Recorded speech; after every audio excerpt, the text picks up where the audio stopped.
Yeah, we got ourselves a New York slice, not from there, but Mm, slice of pizza, thin pizza, you know. I like that kind of pizza too. Like it was not a lot of sauce to it, a lot of grease and cheese and it's New York pepperoni, and I'm style. like, Yeah. I like that. It was really cool. Like All right, never I'm pumped. just We gotta start the pod. Let's talk okay. about New York. All right.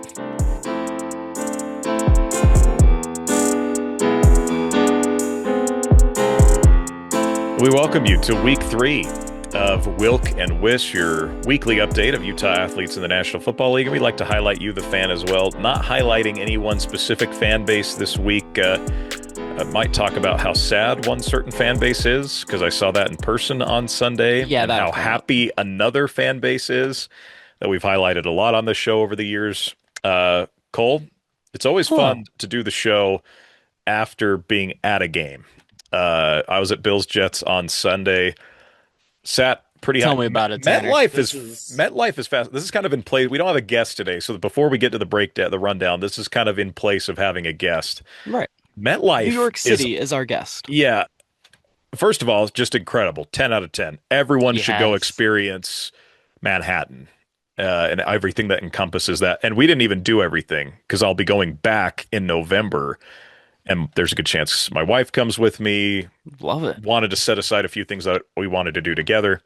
But yeah, Times Square, riding the subway, taking trains, the What pizza, are the all the hot dogs. stereotypes, right? Yeah. We hit a lot of them. Everything. People were nice though. Like, here's my take on that. You know, New York gets a bad rap for people being rude. Like, just don't be an idiot and be in people's way. Like, it's not a big deal. Like, I wasn't on I'm my so glad phone. that I that is wasn't, Tanner's take because that makes so much sense given who yeah. you are. Like, I'm like, just don't be an idiot. Like, and you know, I've had bad experiences at JFK for layovers, Yeah. people being rude, and part of it's just the airport. No one's happy when they're in the airport, rarely. Workers and patrons alike, travelers alike, right? But Society suspends all reality in an airport. Yeah. yeah, although Newark was great. It was clean, good options to eat. Uh, Mm. didn't have any issues. I know it gets ranked pretty bad, and I think that's because of cancellation. Anyway, it was better than Philly. When I was in Philly last summer, my gosh, that is a dump of an airport. Sorry to any Eagles fans listening to this. It just is. It has nothing to do with your team, but that airport Mhm. is a dump. And JFK was the same way. Uh, but I've had a couple layovers in Philly during my time of traveling back to Pennsylvania, and when you fly out of Philly, you get right over Lincoln Financial. Like you get a view of yeah, that little sports complex where, you got the Flyers and the Sixers stadium right next door, and yeah. it's a cool view. But the airport, honestly, The sh the I've shops never were had a bad great. thing to say about a airport. I mean, airports are airports. It's just a weird Right, place that we have. right. Well, the problem I had was like the waiting area for our flight. Hmm. I'm like, I know the smell. This is animal urine. Like some service dog or cat did not make it multiple times, and the Yeah, carpet was just bad. All the shops were great. Where to eat and shop, they've kept that very pristine in Philly. But anyway, no, New York's awesome. Such a cool place. We parked in Secaucus, took the train into Manhattan early Sunday morning, took the train back to Secaucus, hopped on another train to go to MetLife in the hmm, Meadowlands. MetLife is a cool place, man. It is stacked on top of each other. that's Um, cool. and you and I both have been to Allegiant, kind of had that same Hmm. ish vibe. I'd say even like more stacked. Allegiant was a little more spread out. MetLife is just stacked. You're just stacked on top of each other. Concourse. We were on the top concourse and saw our guest at the game. Jacob Habel came and said Yeah, hello to us at halftime, and then we actually went to dinner with him after the game, which was a lot of fun. right on. Um, he sent us a text letting us know what celebrities were going to be at the game. And as we're walking in, boom, Jason Tatum just walks right past me. Think Jeez. love the meta glasses for that. Just hurried and snapped a picture and got a pretty good picture of him. But yeah, poor Jets, man. Jets fan. I mean, that stadium was basically empty by the fourth quarter. By the fourth quarter, one the side that the sun was on because it was hot. It was very hot, very humid. Hmm. Um, Probably the hottest football game I've ever been to in terms of just pure heat. That's Sun because we just haven't been down to Miami yet. no. And I've been in more humid situations, like when I went to Ole Miss. and I'm sure if Arizona played outdoors when I went in that September That's 5 years right. ago, 7 years ago now, geez, 6, 7 years ago. Um, but no, it was hot. I'm surprised we didn't get completely fried. There were a few, but man, MetLife is cool. A lot of good food options. Uh, it's not that old of a stadium either. It's I think 2010 was when it was built. Mm. So Yeah, and it hosted a Super Bowl. Like the fact that it yeah, was an open air winter weather venue that hosted a Super Bowl tells you what the NFL thinks about New York and the city yeah, and the environment that they put on. yeah. Saw the Sbarro that Michael Scott stops at right outside Yes. Madison Square Garden. I know this is a football podcast, but MSG is fascinating because the subway literally is part of it. Like Yeah. Penn Station is part of Madison Square Garden. Anyone They ha that is familiar with the 1998 classic Godzilla movie, that is the worst. I mean, it's the worst Godzilla movie ever, but it's the Americanized Godzilla. That's part of it. Yeah, and they had businesses for rent, like signs for rent, space to rent outside, like part of the arena, but not part of the arena. It Hmm. just blew my mind, like thinking here in Utah, like if the Delta Center had a station underneath it and you just came up and boom, you're right It's there. awesome. It was cool. Subway, very warm down there, very humid in the subway. Hmm. Not as dirty as I was expecting. Still very gross, like what, Yeah. but I thought, oh, I was expecting much worse. Got a pretty cool shot with my glasses too. I'll have to send it over of the train heading to Meadowlands and to MetLife, Yeah. packed with Jets and Bills fans. A lot of Bills Mafia, and they stayed till the very end of what As was they should. kind of a boring game, if I'm being completely honest. I mean, from the get-go, it was just clear Buffalo's the better team. Right. Josh Allen didn't have to do anything miraculous. James Cook was really impressive. Josh did have one. They sent a corner blitz with Sauce, and Josh spun out of it really beautiful. That was probably the most athletic Josh Allen thing we saw. Mhm. Besides him running to the sideline with the bloodied up nose, we had no idea what it was. We're not watching Red Zone or on TV. But it was cool, man. MetLife, I would absolutely go back in a heartbeat. The way the concourses were actually reminded me a lot of State Farm Stadium, kind of how you get to the different levels of the concourse. Right. You could tell they were built in the same decade, and as far as that aspect went. But no, man, it was a great time. New York, That's everyone awesome. should experience New York at some point. It was very cool. And Rockefeller it, Center, all yeah, that, just just New great. York in general. Outside of that, I remember I sent you a tweet about them doing a little renovation to Central Park, that they're gonna do that in New York, and it doesn't look anything like it from the TV show Friends that we both Right. enjoy. Just New York stuff started showing up on my timeline because you were sending me updates of you and Joe's journey. Yeah. Yeah, former friend of the show, good friend of the show, Joe Williams. We had a good time, and Joe had been before, so he kind of knew a little bit more, you know, the way around. I got to say though, the NBC store was amazing inside of Yeah. 30 Rock. Obviously, you and I are sitcom guys. They had a great Saturday Night Live collection, a lot of Jimmy Fallon stuff. They had an NBC sports section. Like they had these. If I was going to get a hat, it was a Sunday Night Football hat, like for their 20th anniversary this Yeah, year, yeah. and it just didn't have a style that worked for me. It would have been a display hat type thing, which I was okay with not spending that amount of money on. For a hat to wear, Yeah, I yeah. would have spent the $30. 30 for a hat's a great price now, but anyway. It was cool though. The whole, and then to go call a junior college game up at West Point, That was in the reason Mikey why Tanner Stadium. was Yeah. in New York, was because he's an announcer and because he is a broadcast professional. You called a game in the actual West Point Stadium Yeah. where Army plays, but also Yeah. Army's JV team was playing Snow College. Yeah. And it And was a close game. triple overtime game, Yeah. wildest game I've ever called, high school, at any level. And man, they call it the CBS booth. It was the TV booth that we have for national broadcast because it was just me and Joe. Two-man show to both run the computer, run the camera, call the game, color commentate the game. Two guys, and we got it done Just in triple kudos. overtime, Love it. which was wild. But Western New York's beautiful too, and it's not terribly far. We didn't have to go all the way to Buffalo or Rochester or anything like that, but Mhm. it is a good hour outside of the city, and I felt like I was back in the Carolinas, just trees everywhere. Yeah. So it was kind of cool to experience both sides of that. Same thing with like Central Park, right? Like your concrete, literally concrete jungle to beautiful, pristine park with a lake and all that kind of stuff. So everyone should experience New York, and MetLife should be on everyone's football list for sure. It was funny though. I was listening.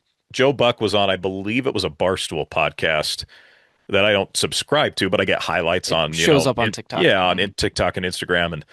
And they asked Joe, like, are there any stadiums that don't have good broadcast booths anymore? And he said, no. Like, everywhere you go now is Yeah, fine. He says the last bad one was St. Louis. They just didn't build a TV booth for that arena for the Rams in St. Louis. that's So, insane. yeah, so they made this like makeshift, like took out two whole sections at the top of the lowest of the lower bowl or whatever, and made a thing for it. And he said it was annoying because you had to go use public restrooms, and you're getting stopped by people. Which no, I have a time limit before I have to get back, Right. and. It was interesting hearing him say. He said the only view that's not good anymore is Chicago, and that's going to change because I think they are building and planning on building a new stadium there. Yeah, that may or may not Uh, have a dome. That's a lot of controversy in the Chicago sports right. world. But he said there's just some weird angles where they're at, but the booth's nice. Which, with you and me doing high school games every week and junior college games, Yeah, we're familiar with bad angles and yeah, bad bad setups. broadcast setups. But no, I Sometimes had, they just throw you on the roof. That shocks me about the Edward Jones Dome in St. Louis because that was a fairly recent. It wasn't way back in the day of the cookie cutters in the 1970s. That was a 1990s built stadium when the right. Rams moved there in 94. And so the fact that they just didn't do that, that That's says a lot wild. about I think that's the cheapness of that St. Louis franchise that ended up losing their team back Yeah. to LA. Yeah. Interesting. Yeah, it was That's fun another though. one off the bucket list. I love it. Yeah, yeah, it was great. Let's get to it. Let's break down some performances. Thursday night football. Jordan Love was great for the Packers this last week. 19 of 31, 292 yards and two touchdowns. Defense put him in some pretty good positions time and again for the Packers. But a little bit more explosive this week from Jordan. Bobby Wagner had 10 tackles. Also, the grass is green, and New York's a cool city. Bobby Wagner, 11, actually, in his double digit tackles, and also on a Thursday night game where the Packers just kind of controlled the game and Washington was playing catch up. Wanted to highlight a punter this week because that Cincinnati somehow gets a win. Joe Burrow's And out we for three might be months highlighting a punter for a more over the while. past 3 months. Yep. Oh my goodness. Yeah. Somehow Cincinnati wins that game despite Jake Browning coming in and throwing three picks. But Ryan Rico, three punts, 166 yards, two inside the 20, and a long of 63. A really good game for Rico. On the other side of that game, Devin Lloyd had a pick, had a QB hit, had a pass breakup, 5 tackles for the Jacksonville defense that came up just short. While you were sitting it's a 1 o'clock game back in the East Yeah. Coast. While you were sitting in the stadium in New York, were you watching a little bit of Red Zone on the phone? How were you keeping up with these They games? they did have a little red zone scoreboard that would Hmm. it wasn't on all the time, but Okay. it would be on during timeout specifically. So that was part of it. I turned red zone on the moment our game was out of reach. So Right. once it So was the second quarter. I mean, well, So the Bills. So once Josh Allen got off the bench for his first drive, and the game was out of reach, and you were checking in. yeah, it was bad. There weren't any, real Utah connections to right. I mean, Dalton Kincaid had an okay game Mhm. in that game, but not a lot of Utah love in that game besides Cole Bishop, who was really good. He had 5 tackles and this is how bad the Jets offense was. They made Cole Bishop look like he was a Micah Hyde in his Yeah. prime or a who was the other Jordan really good Poyer. Jordan Yeah, just Poyer. those two safeties back there for Buffalo. That's how bad the Jets offense was. Like when Josh's nose got bloodied up and Mitch Trubisky came in and threw one really good pass, that was 5 more yards than Justin Fields had through 3 quarters because then Justin got a concussion and just the Jets are bad. I mean, they're not a good football. And Buffalo's really good too. Like let's Mhm. put that out there, right? And they didn't have to go against a Baltimore offense back to back weeks, but Yeah. anyway, if just jump into that game to get it out of the way. I didn't get to watch a ton until the fourth quarter. Then I pulled Red Zone up. You had the great finishes with Miami and New England. Dallas and New York Dallas and New goes to York overtime was and pretty like takes wild. us into the second window. So Yeah, that's weird that the one game, because a lot of times when we talk about going to games, you miss out on whatever window it is that you're in. right. It was a 9 game early window, even with Thursday night, because they really isolated Philly and Kansas City. And Philly and Kansas City was a close game, but there wasn't anything exciting for our Utah connections. But Right. also, it was kind of a slog at the end because that's how Philly likes to grind you down. Yeah. Yeah, it's always interesting when you do an NFL game, go to a game, Yeah. as you experienced last year. But Detroit and Chicago, Penei Sewell definitely a candidate for Player of the Week. The Detroit offense was back, scoring 52 points against their old offensive coordinator and gave up 0 sacks. Obviously, Sewell a massive, massive part of that. And if you watched him, if you went back and looked at some of the clips, it's like, oh, okay, he had a bad game against a good defense. He's going to dominate against mediocre to bad Yeah, defenses. when you go from lining up against Micah Parsons every single snap versus Your brother, whatever the second rusher is for Chicago, like pass rush was one of those things that Chicago fans were saying coming out of the draft, like, did we really need Luther Burden, who has hasn't barely done gotten onto the anything. field versus all those pass rushers that were available in the second round? Yeah, Penei Sewell got to go up against what they have on the roster, and he dominated as he should. And then Noah Sewell on the other side of the Chicago game, 5 tackles and a tackle for loss, but he had a lot of tackles because Detroit just had the ball Yeah. and was running well.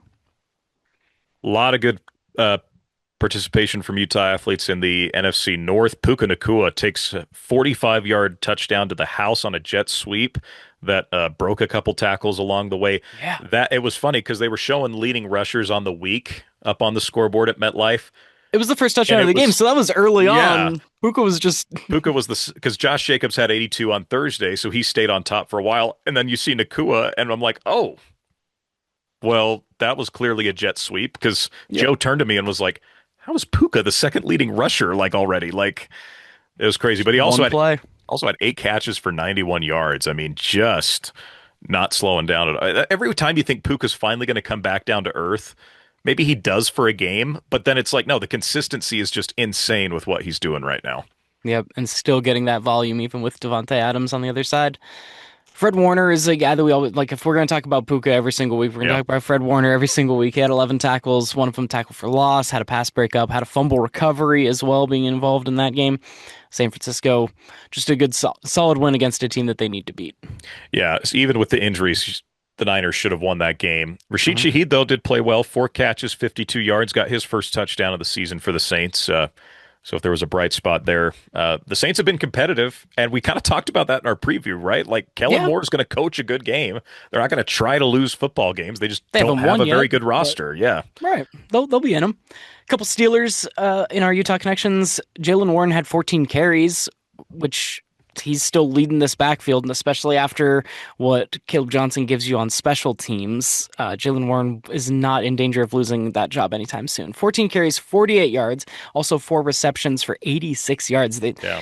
His weapon is being a target out of the backfield more so. Even if he ever loses some of that first and second down work, that 4 receptions for 86 yards proves that he still has the juice. Miles Kilbrew had 2 tackles on special teams, but the special teams captain had to watch a rookie just Hmm. watch a ball go right over his head and get recovered in the end zone for a touchdown, and the Steelers lose to the Seahawks. Yeah, that was. I mean, that wasn't the end all be all of why that game went the way it did, but that does, you never know, right? The Yeah. momentum shifts and all those kind of weird things. So, on Sunday Night Football, the Falcons ran the football a lot, and Tyler Algier got a 16 carry, 76 yards, scored, I believe, the only touchdown of the game on either side. Because Minnesota only put up 6 points on 2 field goals, so and then 5 field goals for the Atlanta Falcons. So, good game from Tyler Algier. That offense really figured some things out. Still got to get a little more consistent, especially when they go up against better teams. The JJ McCarthy hype kind of took a hit with him getting injured, and just Yup. the way. And look, Atlanta drafted really well on defense. That's another thing to point out. Like they've focused so heavy on the offense the last decade, it seems like, in drafts, that the fact that they went defenses, it was really, I mean, it was about time, but they drafted good defensive players as well. Xavier Watts was a guy that a lot of teams were targeting in that second, third Uh-huh. round range. The Falcons were the one that come away with it, and he's already been exactly what all the draft pundits said that he would be. And then on Monday Night Football, the second half of the Monday Night doubleheader, which we should talk about, just Hmm. pro or con 2 Monday night games. On the East Coast, it's a con. I could not stay up given Mm-hmm. the day we had. I didn't even stay up to finish Falcons Vikings. I fell asleep in the third quarter of that one. I mean, I don't know how people do it on the East Coast, but I remember it well. No, yeah, I liked when they overlapped just a little bit rather than same. doing like waiting completely for the first game to end. Right. We didn't need to. The first couple quarters, it's fine for them to overlap. But if they had, then you would have missed Alohi Gilman's first pass breakup. So Alohi Gilman's our feature from that second game for the Chargers. He's the one that caused the pass breakup that was brought in by Diane Henley and intercepted on Geno Smith's first pass of the game. Also had two tackles and one other pass breakup in the secondary for the Chargers in a victory where the Chargers intercepted Geno two more times before the end of that game. Cole, my player of the week.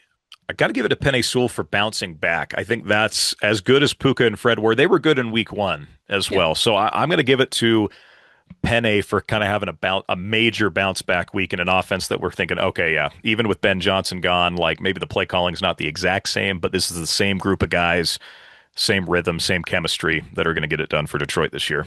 I was about to call it the Puka show. I mean, we already talked about Right. 45 yards to the house on his first touch, like the carry on that first drive. But yeah, Penei, he'll be in the conversation a couple more times this season too. And so for our first 2 weeks, those are two of our superstars. Yeah. Fred and Bobby Wagner's days are coming. Don't worry, Uh-huh.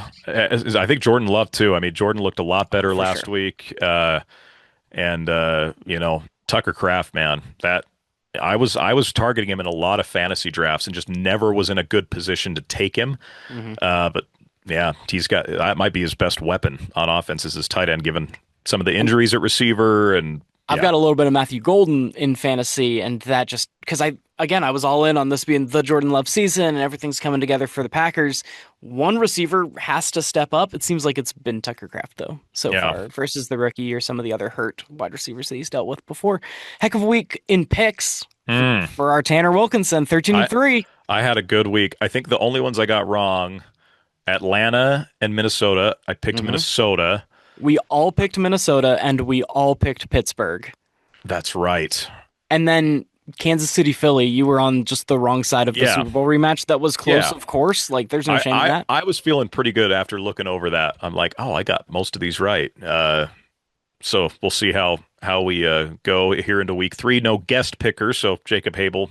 What did Jacob Habel end up at? 10 and 6, which is Okay, respectable and should keep him in the lead for a few weeks. We 10 and 6 is a good number, but probably not it'll gonna. probably get beaten at some Yeah, point. yeah. Week three, Miami at Buffalo. Boy, the Dolphins look bad, and the Bills just look good. Buffalo didn't even open their playbook hardly at all against. They just went in, handled their business, and left. I expect something similar here. The whiteout jerseys that I really like are going to be on display on Thursday night. I'm very excited for those. I know Bills Mafia is very excited for those. Got to see those at the Nike store in New York. They have that the James Cook one on There you display on a go. mannequin.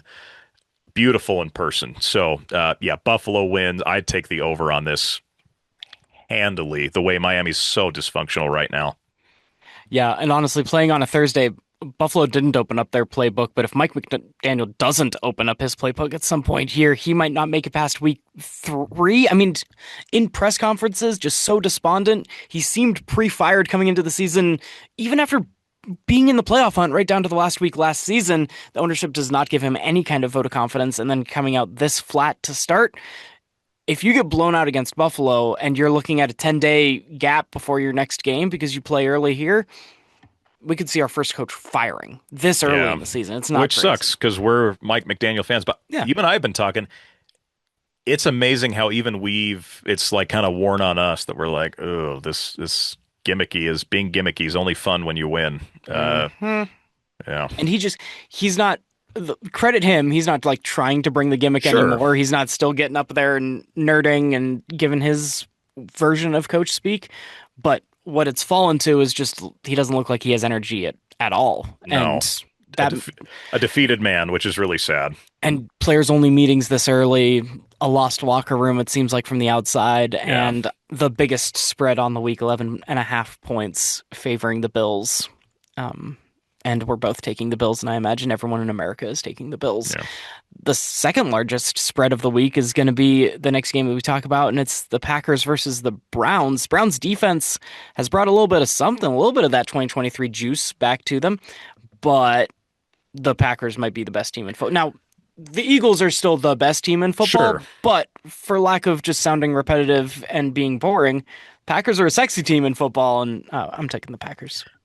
There will be a former guest on the front row with a sign that says, "Thank you, Jerry," with a giant outline of Micah Parsons on the Yeah. poster. One, Colby Wilkinson will be at this game. So if you see the sign, because like that's such a sign that if the Packer, like if Micah does something big, Red Zone's going to zoom in on it. CBS or whoever's Fox, who's ever broadcasting the game, is going to zoom in on it. That's like the Yep. perfect sign to get recognized at a game like that. I think whoever wins this game will determine who our guest is next week. I'll leave it at that. But Interesting. I am taking the Packers. Just this is who I'm picking this week in my in as far as Survivor leagues Yeah, go. we I haven't think talked this is much about Survivor this season so far. I am 2-0 because I did take Buffalo last week, and then the week one, I think I took Denver week one against Tennessee. But I'm Which taking that's sweating. I did sweat for a minute on that, and I never do good in Survivor picks, but I like this pick because Green Bay's the way that division is in the North. I don't want to ever pick Green Bay against a North team in the NFC, so I'll take them against the worst team in the AFC North. Yep. Make it go that way. Indiana.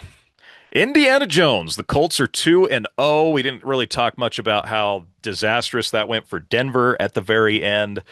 Uh, I like the Colts over the Titans. Like the vibes in Indy right now are immaculate. The way that Jimmy Irsay's daughter has kind of come in and changed the Colt. Like this is the first time I've ever seen a ownership get handed off to a younger generation, and it's gone better than it was before. Nepo Like baby's proven a little bit of instantly, worth for once. Yeah. instantly. I mean, she's in meetings. She's trying to learn about football. Like And she was doing this before as well. Before yes, she took the majority stake in it, she was right. already involved in ways, and no one outside of Indianapolis knew that. But now we all do because she's the primary owner, and it's looking really good so far. And Shane Steichen gets to do what he wants to do. Tyler Warren is your guy from Penn State. I'm Yes. glad I drafted him in a number of leagues this year. But yeah, Indiana Jones is clearly the best nickname we've got in football right now, and the Colts are one of the best stories here early in 2025. Meanwhile, the Titans, while they've been somewhat competitive in a couple games, and we've seen Cam Ward do some incredible things, he's facing a little bit of the Drake May from the last couple Yep. of years where the offensive line hasn't come together yet, has no weapons whatsoever, and we'll see if he can just like stay solid through this year, not develop any bad Justin Fields like habits from being surrounded by ineptitude, and hopefully just survive and still be somewhat of a starting quarterback next year when things hopefully get better. The next game on the docket is the one. uh, I try to make my picks before we come into the game. This is but I always leave one blank just to see what you'll do, just to see what Uh-huh. the vibes are feeling like in our moment. But Jake Browning versus Carson Wentz, Oof. or Jamar Chase versus Justin Jefferson, however you want to True. look at things. True. The Bengals play the Vikings, and I don't know what I'm doing here yet. Okay, so I'll pitch you where I'm going with it because I Okay, did make my mind up on this one. I'm taking the Bengals again in September. Cincinnati at 3-0. I've picked 3 and them 0. all 3 weeks. There's consistency there with Jake Browning. The guys like Jake Browning. Even after the 3 picks, the fact that he found a way to win with the guys rallied around him, I expect that he knows this offense well. The last few times we've seen Carson Wentz, it has just not been even remotely good at all. And Mhm. that alone makes me maybe play it safe by picking Cincinnati in a way, but then you still have the whole September thing. They are two backup core. Maybe there's not enough film on Wentz with this offense, right? Or this kind of a situation. Maybe Wentz goes off. I don't know. But Maybe I'm taking JJ Cincinnati. McCarthy was pulling down the KOC offense and he wasn't able to do everything he was doing with Sam Darnold and in the past versions. And he opens that up with Carson Wentz. I can't imagine It's that that's true, KOC. but it's Like, possible. I'll take Cincinnati as well. Whenever I sit in front of a microphone, I try to be less of a hater than I am when you and I are just talking. But Travis Hunter did not commit DPI on third down that extended the drive on the game-winning drive. I'm openly rooting against Cincinnati, not only because I picked against them, but also because I enjoy seeing Ohio football suffer. But in that close of a game, yeah, it was cool that Jake Browning turned it around, but there there were some calls that just did sure. not go, I think, the right way that stopped Jacksonville from getting there. Uh,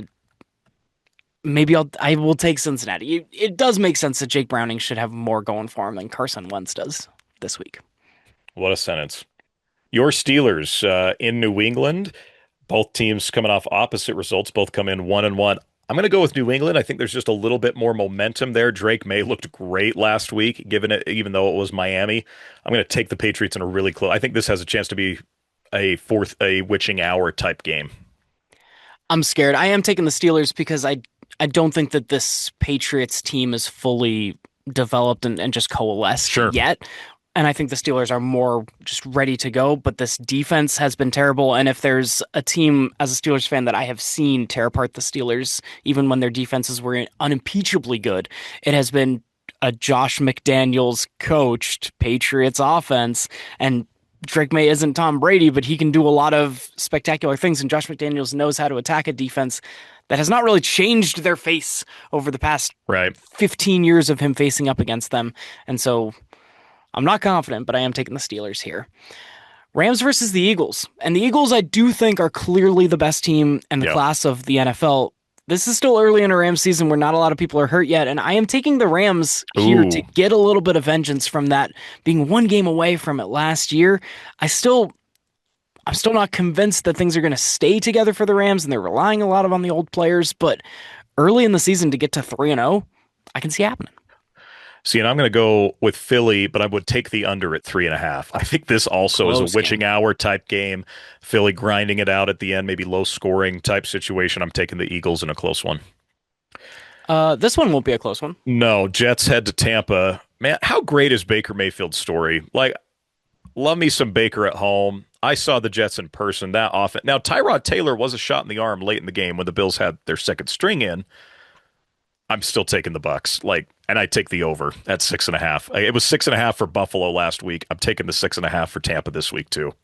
Yeah, Baker's been a fantastic story to see come back, and Tampa Bay is an organization that is well run and seems to do things the right way. Raiders are on the road against the Washington Commanders. I am taking Washington on a longish week. Yeah. A half bye coming off Thursday against a Raiders team that was just playing on Monday night, and I think that this Washington staff and everything is just more ready to go right now than the Raiders. Yeah, Pete Carroll against one of his old coordinators. Always interesting when, you get those kind of situations with Dan Quinn. I like Washington as well. They're just the better football team right now, even though it's still early. I'm taking the Commanders as well. Atlanta at Carolina. Carolina looked so bad for 3 quarters last week, and then I don't know. I think that's just because Arizona's not elite by any means that they came back. Atlanta looked a lot better. I just think Atlanta is better, so I'm going to take the Falcons. More consistency, I think, wins the day here. I'm still not sold on a lot of what Atlanta's doing Yes. on offense. They rely on Bijan, and even when Tyler Algier, our man, gets 14 carries and the touchdown, it's the Penix and London connection still isn't quite there, but against Carolina, I'm going to take Atlanta. Houston, Jacksonville, an early important game in this division. I'm taking the Houston Texans because the Jacksonville pass rush just was not affecting the Jake Browning. The Right. thing we complained about Joe Burrow for years and years is that he just doesn't have a offensive line in front of him and he gets injured, but Jake Browning comes in and was getting the ball out well. Jacksonville wasn't really on top of him. And Houston's offensive line is miserable, but if they can hold up just a little bit, give CJ Stroud some time, I still believe in what Houston can do, and their defense is great. Yeah. No, and there's no way Houston goes to 0-3, right? Like, that's the thing for me. This is too talented of a team to be 0-3. That's my logic for taking the Texans. Denver and the Chargers. This is you talk about early season implications, the way the NFC West or AFC West is going right now. I like the Broncos bouncing back I think this is, again, a witching hour type situation. There's a reason the line's under 3. I'm going to take Denver. I think there's a little extra motivation to get things right this week, while the Chargers maybe are feeling a little too good at 2-0, all That's in the fair. division. That's kind of my logic behind it. I think Denver bounces back, but it would not surprise me if the Chargers go 3-0. They are a very good team. Yeah. The thing that makes us different from like any PFF kind of analysis show that you're going to listen to is that those kind of vibes that you feel as being a football fan for as long as we have really do matter when you're making Yeah. picks more than just making what should be the right pick. But I am buying everything that the Chargers and Jim Harbaugh are selling so far this year. I doubted them a little bit coming into the season Hmm. because they didn't make enough of those roster changes that you Slater think gets should. hurt. But no, Yeah. I believe in the Chargers. I'm taking them here. New Orleans versus Seattle. And I will take Seattle, but again, in a close game against the Saints that make everything harder than it seems like they should be. Yeah, I would actually take the under on this, but the Seahawks should win this football game. I'm Hmm. taking Hmm. Seattle. Dallas is in Chicago for two very upset fan in the battle of upset fan bases. I'm just going to take Dallas. This is the one that I took the longest to because I'm just like, like what are we? It's the Seinfeld. What are we doing? Like Yeah. what are we doing? Clip. I like Dallas. But Taking Dallas. Dallas has looked really good. Their offense has looked Yeah, really good at times so far this season until Chicago and Ben Johnson and Caleb Williams show me something on the field. I am not going to pick for them. I'm not going to be the one that keeps picking the turnaround to happen before it does. And so Chicago is bad right now, even though they certainly can turn around. I'm not going to be predicting it to happen. Arizona, your Cardinals have played the two maybe worst teams in all of football to get to 2-0. Now they face a little bit of a tougher test. All the analysis going into the season, we talked about the San Francisco 49ers' easy strength of schedule. The Cardinals play a very, very similar schedule being uh-huh. in that division as well. And Uh-huh. so the Cardinals have already seen some of the benefits of their early, easy schedule. San Francisco is going to be a tougher team, and I'm taking San Francisco, but I think Arizona's here to stay. I like what they've done. I think given the injuries to San Francisco, this is one of those times I am going to pick the Cardinals. Maybe there's a Yes. little bias coming in because I do. Love I it. mean, I hate the Niners more than Yeah. any other professional football team. Um, but I mean, Arizona swept them last year, and the same kind of issues are still kind of persisting injuries and whatnot. Cardinals are relatively healthy coming out of the first couple games, and that's been important given that they didn't play phenomenally in those games, but played well enough to win. Our buddy texted us, good football teams find ways to win. The Cardinals are a good football team. This week might determine if they can be a great football team. I'm taking Arizona. Yeah. Kansas Kansas City City and the in the New York Meadowlands. Giants. So this is what Oh, MetLife Stadium will be hosting this time around. Russell Wilson wasted his one good game he's going to get this season against a very bad Dallas defense. Steve Spagnuolo is not bad, and the Kansas City defense is talented. We've seen them keep things competitive and slowed down. I think Russ turns back into a pumpkin, and Kansas City gets this win. yeah, there's no way the Chiefs go 0-3, right? Like, there's no way the NFL allows the Chiefs to go 0-3 on a Well, primetime game. Like, let's be honest. Uh, and is Kansas City as good as they've been? No, but they're still the Chiefs. Yeah, and they've lost two games to two very good, arguably two of the top five teams in football to start the year. The overreactions are ridiculous from Chief haters right now. I take Kansas City. But Monday night, big game. Detroit at Baltimore. I'm going to go with the Ravens at home in this one. I think this is very high scoring again. I think we're going to see a similar shootout to what we saw with Buffalo and Baltimore. I like Baltimore getting the edge. And I think the Ravens can build up a bit of a heftier lead coming into Yeah. this. I'm going to take the Ravens. And Detroit, we've seen, back and forth, really bad, but really good offense. I'm going to take Baltimore here. Well, Cole, always a pleasure, my friend. Absolutely. Appreciate you, the listener. We'll try and have a guest on next week. When you're traveling out of state, you never know quite what you're going to get. But appreciate you, brother. Thank you. Once again, this has been Wilk and Wish, your weekly update on Utah athletes in the National Football League.